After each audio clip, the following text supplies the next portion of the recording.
User accomplished underscore low 7889 wrote a story titled, "They threw a dinner party to steal my baby. And my husband knew." So, how's that baby brewing up? Harry asked while pouring everyone a glass, except me. He's been playing a lot of soccer in there, I'll tell you that, I answered, laughing and placing my hands on the belly. But hopefully, he'll get out soon enough.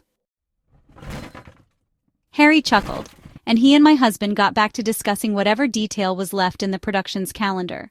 Tanya, Harry's wife on the other hand, didn't laugh at all. Instead, she stared at me with a blank expression I couldn't quite decipher. They were the ones who had invited us over for dinner to celebrate the deal my husband had signed with Harry's production company. Why is she acting like that? I wondered. But honestly, I wouldn't let her ruin what was one of the happiest moments of our lives. A few months ago, we had been living in a cramped studio downtown with 2 unpaid rents, and now we were having dinner with this big-shot producer for a movie my husband would be writing. Every day, I woke up thanking God we had this before the baby was born. I was 7 months pregnant. If putting up with this woman looking at me like I was a zoo animal was the price for all this, then I'd gladly pay it. But things got weird when I, feeling nauseous, excused myself to go to the bathroom as I had many times that night. And as I was washing my hands to get back, I heard a knock on the door. "I'm leaving," I called out to whoever was on the other side. When I opened it, it was Tanya. She stood there, glancing over her shoulder as if checking for anyone. "You need to get out," she whispered like she was sharing a secret, "or they'll take your baby." Before I could even ask what, she turned around and walked back to the room where our husbands were. I sat back at the table, uneasy. What did she mean? Did I hear her correctly? Across from me, Tanya focused on the men's conversation, avoiding eye contact, pretending she hadn't just said what she did.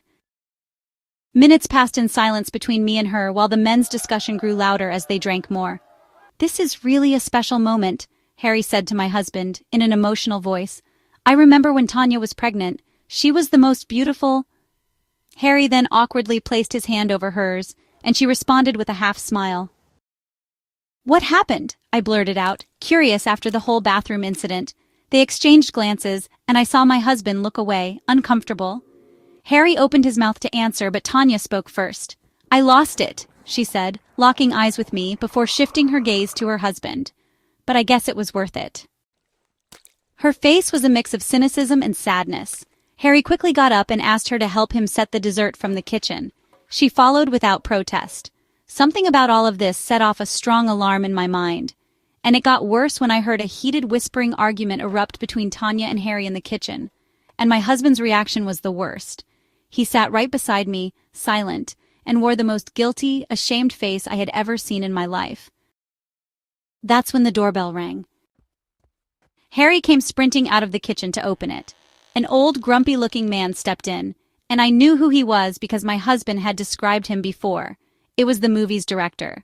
Harry and my husband treated him like a king, showering him with praise and filling his wine glass, but he remained stone-faced.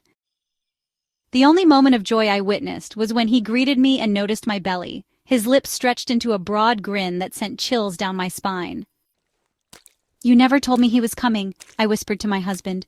He and the crew were nearby and decided to drop by. "It won't take long." "But I really wanted to leave now," I continued, trying to be polite. "I'm not feeling well. I promise we'll go right after dessert," he said with a drunken smile. "Everyone talks about Tanya's cheesecake. They say it's incredible. We have to try it." Obviously, dessert was the last thing on my mind now. My anxiety grew as more and more people started coming through that door. The costume designer, the head of makeup, the VFX director, even a few of the actors. They all started showing up, one by one. They greeted each other, then turned to look at me, like I was the main star of some twisted movie playing out in this house. Then Tanya came back from the kitchen, carrying a tray of small plates for the crew. I could see in her face, she despised them. But mine was brought by Harry himself, who carried the plate carefully, like it was some precious treasure. As he placed it in front of me, I felt every eye in the room shift toward me and an eerie silence settled. I looked at the cheesecake. It did look good, but I was certain now there was something more in it. I definitely shouldn't eat it. "I'm a bit unwell right now," I said. "Maybe I'll eat it later." "Honey, at least give it a bite," my husband said, while Harry still stood in front of us, waiting. "I'm just not that hungry. Can't we take it home instead?" The tension in the room was suffocating. My husband's demeanor shifted instantly, his expression darkening as he gripped my arm. "Honey, don't be rude," his face a mix of menace and desperation. "Eat the cake. These people are helping us."